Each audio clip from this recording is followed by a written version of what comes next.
पाकिस्तान से आई सीमा हमारे साथ है। सचिन आप देख सकते हैं वो सीमा के साथ बैठे हुए हैं। जेल से इनको बेल मिल चुकी है और अब ये अपने घर पहुंच चुकी है, सचिन के घर पहुंच चुकी है अपने चारों बच्चों के साथ। सीमा से बात करते हैं सबसे पहले। सीमा, सबसे पहले आपका पूरा नाम क्या है? मेरा सीमा गुलाम हैदर पूरा नाम है और अब यहाँ सीमा सचिन होगा अनकरीब बहुत जल्द। तो आप पाकिस्तान में कहाँ की रहने वाली थी? मैं कराची की, मेरा गांव सिंध में है, कराची भी सिंध में है, मेरा गांव तो दूर है, पर अब जो मैं रहती थी तब 6-7 साल से मैं कराची में रह रही हूँ, 8 साल से कराची में रह रही हूँ। सचिन से किस तरीके से आपकी मुलाकात हुई, कैसे ये पूरा इश्क जो है वो परवान चढ़ा, इसके बारे में आप जरा डिटेल में बताइए। हमारी पबजी में ही हुई मुलाकात। फर्स्ट टाइम तो हम साथ में गेम खेलते थे वहीं में, अचानक एक बार अचानक से आ जाते हैं, कहीं सऊदी का भी होता है, इंडिया के, पाकिस्तान के, सब मिलके ही खेलते हैं, 4-4 लोग खेलते हैं। तो हम ये अचानक से अपने दोस्त के संग खेल रहे थे, तो ये 2 आ गए हमारे साथ। तो उसे पबजी खेलते खेलते तकरीबन 2 महीने तक तो पबजी खेलते रहे। फिर नंबर दिए एक दूसरे को, फिर एक दूसरे को अपनी कंट्री दिखाते थे, ये मुझे अपनी दिखाते थे, मैं इनको अपनी दिखाती थी। कोई बारात जाए, कुछ भी हो जाए, ये मुसलमान है, ये हिंदू हैं, ये दिखाए, मैं भी उनको मुसलमान वहाँ के हिंदू दिखाती थी। तो ऐसे ऐसे हमारी वीडियो कॉल चलती थी, एक दूसरे को अपनी सिटी, मतलब इंटरेस्ट इस तरह बढ़ा कि ये इंडिया का है, मैं पाकिस्तान का, मैं भारत वाले से बात कर रही हूँ, ये बड़ी खुशी हो रही थी मुझे वहाँ पे। तो इनकी मतलब शहर देख के भी सेम सेम है, तो अच्छा सा लगता था। तो हमारा इंटरेस्ट बढ़ता गया, बात चलती गई तो आदत सी बनने लगी। फिर तो पहले दिन में होती थी, फिर तो रात में भी होती थी, सो तो कॉल चला के सो, वीडियो कॉल सामने फ़ोन धर के फिर सोती थी मैं।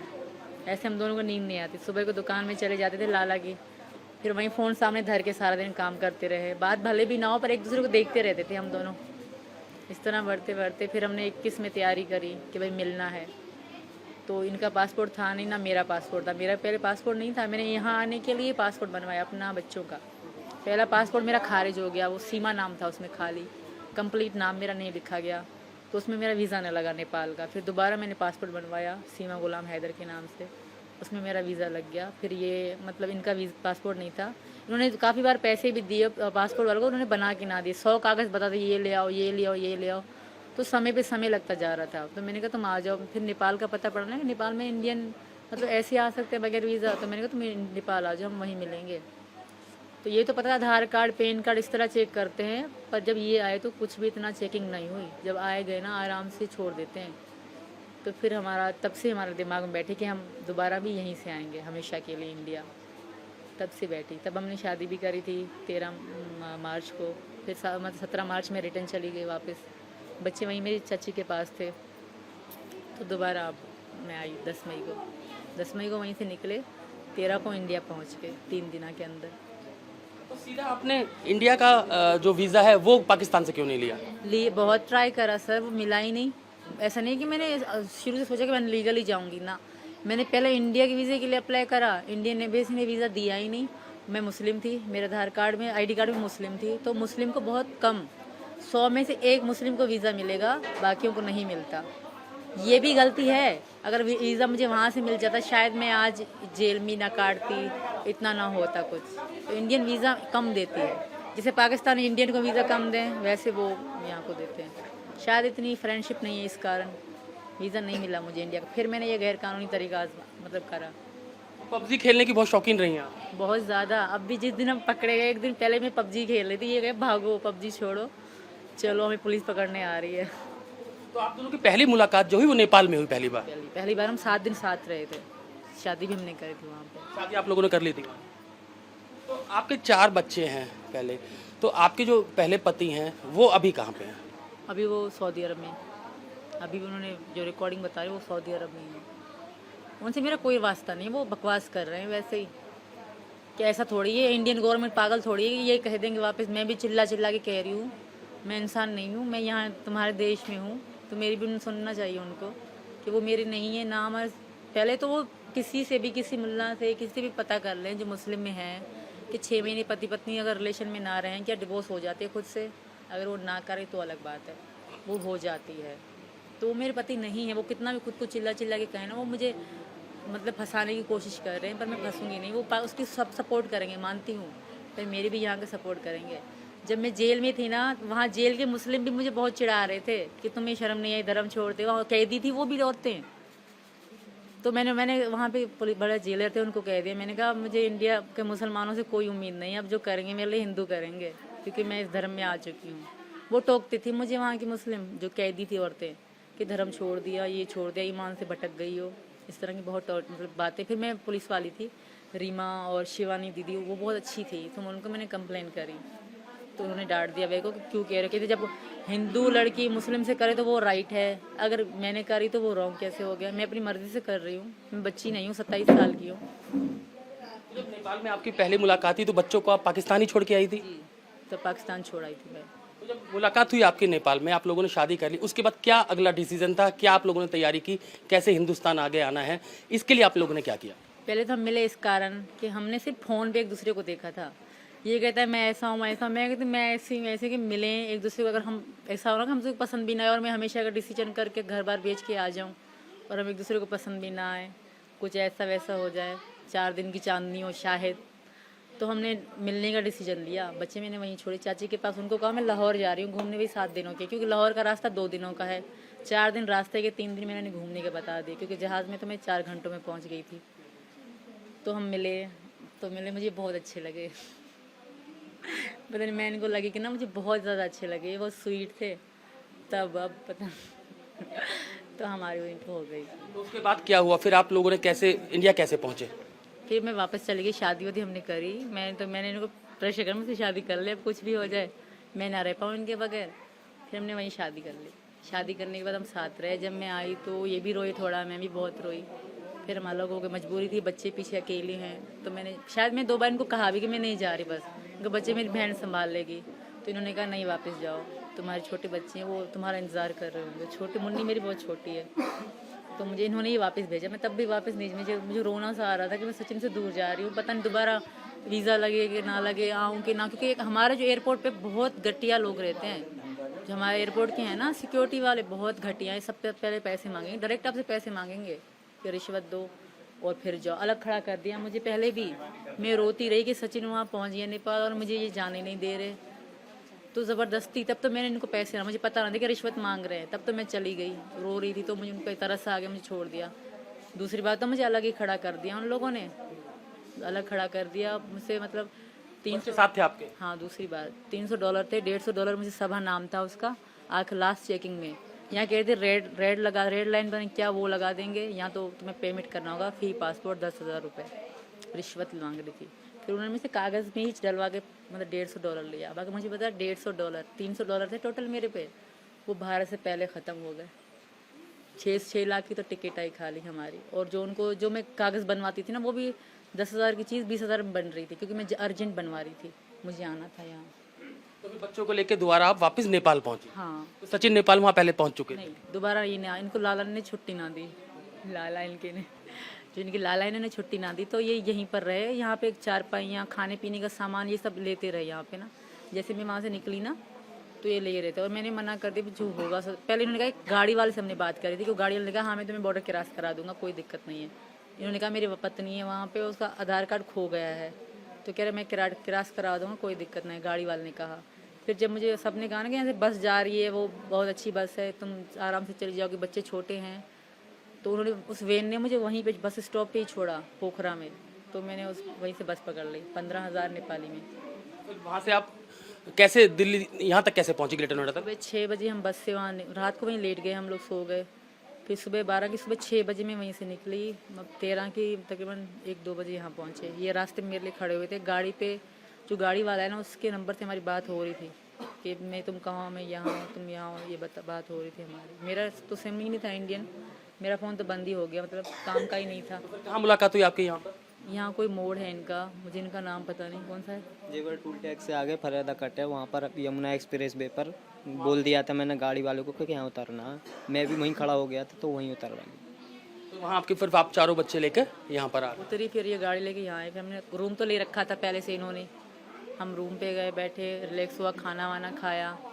2-1.5 महीना हम बहुत आराम से रह रहे थे, बहुत कोई ऐसी बात नहीं थी, अच्छे से रह रहे थे। बच्चों के काम पे जाते आते, खाना बनाती थी मैं इनके लिए। तो अचानक से जब जुलाई आ रही थी ना, तो बच्चों के स्कूल खुल रहे हैं, तो सब मुझे वहीं के जो मालिक मकान है वो भी कहते थे बालकों को स्कूल बिठा दे। मैंने कहा यार तुम किसी से बात करो, तुम्हारे ठाकुर में बहुत ठाकुर हैं, किसी से बात करके देखो। तो उन्होंने किसी से बात करी तो उन्होंने कहा ठीक है मैं वकील का कर देता हूँ। उनका दोस्त था, अच्छा सा दोस्त था वकील उनका। उन वकील ने इनको बुलाया पहले, फिर मुझे इन्होंने कहा तुम तैयार हो जाओ। मैं लाल साड़ी पहन के दुल्हन जैसे तैयार हो गई, हमारी कोर्ट मैरिज हो रही है। तो उसने हमें फंसवा दिया वकील ने। हमें किसी अरेस्ट वरेस्ट नहीं करा गया क्योंकि मैं घर में बैठी होती थी। हमें सिंपल लेडी जैसे रहते हैं इंडियन में वैसे ही रह रही थी, कभी साड़ी कभी क्या पहने। तो उस वकील ने हमें फंसवा दिया। और पुलिस को कैसे पता लगा कि आप आई हैं? फिर पुलिस पहली वकील ने बताया, उस वकील ने इन्फॉर्मेशन पुलिस। कचहरी गए थे। तो फिर पुलिस ने क्या पूछा आपसे? जब पुलिस आपके पास आई तो पुलिस ने क्या पूछा आपसे? पहले शुरू में 2 दिन तो बहुत टॉर्चर करा, मतलब थोड़ा सा सख्ती तो उनकी बनती थी। जब उनको थोड़ा कंफर्म होने लगा ना कि मैं झूठ नहीं कह रही, जो भी कह रही हूँ, जो भी जगह बता रही हूँ सच बता रही हूँ, फिर बहुत अच्छे रहे, फिर फ्रेंडली रहने लगे।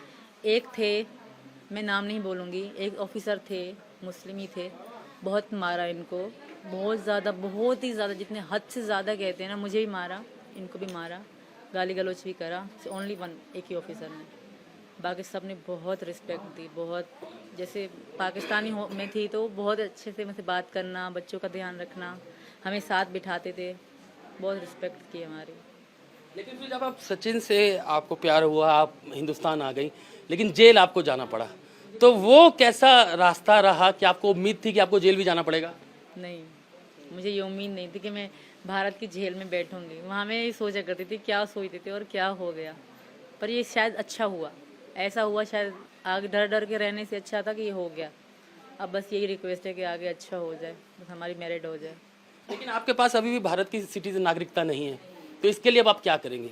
क्या ही आपको डिपोर्ट कर दें, वापस पाकिस्तान भेज दें, तब आप क्या करोगे? इतना अनर्थ थोड़ी करेगा भारत। इतनी रिक्वेस्ट कर रही हूँ, इनकी पत्नी हूँ, हिंदू धर्म में हूँ, मैं से ऐसा मत करें। और आप सबसे भी रिक्वेस्ट है कि मेरी हेल्प करें। मैं नहीं जाना चाहती वापस, मैं मर जाऊँगी, गाड़ी से कूद जाऊँगी, कुछ भी करूँगी, मैं वापस नहीं जाऊँगी। हिंदुस्तान अच्छा लगा आपको? बहुत, यहाँ के लोग, यहाँ के रीत, यहाँ का हर चीज़ बहुत अच्छी है, यहाँ का खाना सब बहुत बढ़िया है। तो सीमा वापस पाकिस्तान नहीं जाना चाहती हैं। सचिन भी हमारे साथ हैं। सचिन, मुलाकात का तो बता दिया हमें सीमा ने कि कैसे आप लोगों की मुलाकात हुई, पबजी आप लोग खेलते थे उसके बाद हुई, लेकिन जब सीमा यहाँ पर पहुँची तो आपको जेल भी जाना पड़ा। किस तरीके का वो आपका पूरा तजुर्बा रहा जब पुलिस ने आपको बुलाया, पूछताछ की, आपसे मारपीट की? सर वही जो पढ़े लिखे होते हैं तो वो तो थोड़ा बहुत सर तो शक समझते ही हैं कि वहाँ से आई है पाकिस्तान से, एक वैसा देश है वो पाकिस्तान के नाम से हर कोई भी ऐसा ही समझता है कि कोई ना कोई होगी ये एजेंट फेजेंट। तो सर कोई बात नहीं है, वो जो हमारे अंदर सच बात थी वो तो वो ही रहती। अब वो जो बात अगर वैसी होती तो वो अब तक निकल चुकी होती। तो सर ऐसी कुछ बात नहीं थी, बस हम दोनों का प्यार था, इस वजह से ये यहाँ पर आई। तो शादी कर रहे हैं? शादी तो आप नेपाल में कर चुके हैं एक बार, अब दोबारा शादी? घर वाले तैयार हैं शादी के लिए? हाँ जी सर, घर वाले बिल्कुल तैयार हैं, सब घर वाले खुश हैं कि ये यहाँ पर है, बच्चे भी रखने के लिए मंजूर हैं। घर वाले ये कह रहे हैं कि जैसे यहाँ के रीति रिवाज थे हिंदू धर्म की शादी की जाती है, उस तरीका की जैसी भी तरीका की हम पर बनेगी उस तरीका की हम आपस में तुम्हारी शादी करा देंगे। तो कब शादी की अपडेट फिक्स हो रही है? अभी कोई पता नहीं है, कल परसों में देखते हैं, गंगा जी नहाने जाते हैं हिंदू। कोर्ट मैरिज हो जाएगी हमारी, ताकि कागजी शादी रहे और मुझे यहाँ से भगाया ना जाए। तो आपको लगता है कि भारत सरकार मान जाएगी कि जो सीमा है वो हिंदुस्तान में ही रहे, आपके साथ रहे? सर मैं विनती तो यही करता हूँ कि हमारी यहीं पर रहे, और वो कर रहे हैं कि जाने वहाँ न जाने दें बस। तो आपको भी उतना ही, जब आपने सीमा को पहली बार देखा, उतना ही प्यार, आप चारों बच्चों के साथ रहने को तैयार हैं? परिवार तैयार है? हाँ जी सर, उतना ही प्यार है और घर वाले भी रखने के लिए तैयार। तो सीमा, नॉनवेज वगैरह खाते हो? ये तो मेरे को लग रहा है कि सचिन तो शायद खाते हैं। अब तो आलू पराठे, आलू मटर, आलू ये तो यही खाना ज़्यादा पसंद करूँ अब तो। आलू चावल ये जो होते हैं, पहले खाते थे, साल हो गए मैंने मीट नहीं खाया बड़ा वाला, बस मुर्गा खाते थे कभी कभी। तो अब सचिन फिर अब पूरी तैयारी घर बसाने की है सीमा के साथ ही? हाँ जी सर, घर बसाने की है, यहीं शादी करने चाहते हैं, अपना बच्चों को पढ़ाने अड़ाने भेजेंगे। लेकिन जब हिंदुस्तान पहुंची तो आपको, सीमा को और आपके पिताजी को भी जेल जाना पड़ा, तीनों को। तो अभी क्या लगता है कि पुलिस आप लोगों को सपोर्ट कर रही है या किस तरीके से परेशान किया जा रहा है? परेशान तो अभी नहीं करा जा रहा, खैर अभी सपोर्ट कर रही है, खैर कोई दिक्कत नहीं है अभी तो फ़िलहाल में। यहाँ के लोग भी सब आशीर्वाद दे दे कर जा रहे हैं, जो भी आ रहा है घर पे। बहुत लोग आए हैं सुबह से, तो सब आशीर्वाद देते जा रहे हैं कि पाकिस्तान से बहू आई है इसलिए सब आशीर्वाद दे रहे हैं। जी सर, हम दोनों अच्छे लगे। ज़रूरी थोड़ी ना कि पाकिस्तान से ही आई है कि उसको इस वजह से वो दें। खैर हम दोनों अच्छे लगे, इस वजह से सबको आशीर्वाद दे दे के जा रहे हैं। मुस्लिम आ रहे हैं वो भी आशीर्वाद दे के जा रहे हैं, हिंदू आ रहे हैं वो भी आशीर्वाद दे के जा रहे हैं। हमारे घर कुनबा के सब यानी कि बिरादरी सब खुश है, सब खुश है कि हम दोनों साथ में हैं, साथ ही रखना चाहते हैं। चलिए, हमारी भी यही दुआ है कि आप दोनों खुश रहें। और सीमा और सचिन को आपने सुना। सीमा आप देख सकते हैं चेहरे पे मुस्कान है, काफ़ी खुश है हिंदुस्तान आके। उसका कहना है कि वो वापस पाकिस्तान नहीं जाना चाहती है और सरकार से भी वो यही गुहार कर रही है कि उसे वापस ना भेजा जाए, उसे हिंदुस्तान में रखा जाए। वो हिंदुस्तान को बहुत पसंद करती है, वो हिंदुस्तान की बेटी बनना चाहती है। और सचिन को आपने सुना कि सचिन का कहना ये है कि वो चारों बच्चों को एक्सेप्ट करता है सीमा के, और वो अब सीमा के साथ ही अपना घर बसाना चाहता है। कैमरामैन कुलदीप रावत के साथ अतुल भाटिया, इंडिया टीवी, जेवर। इंडिया टीवी हर वक्त हर जगह डाउनलोड करने के लिए सर्च करें India TV news Google play store या ऐप स्टोर पर।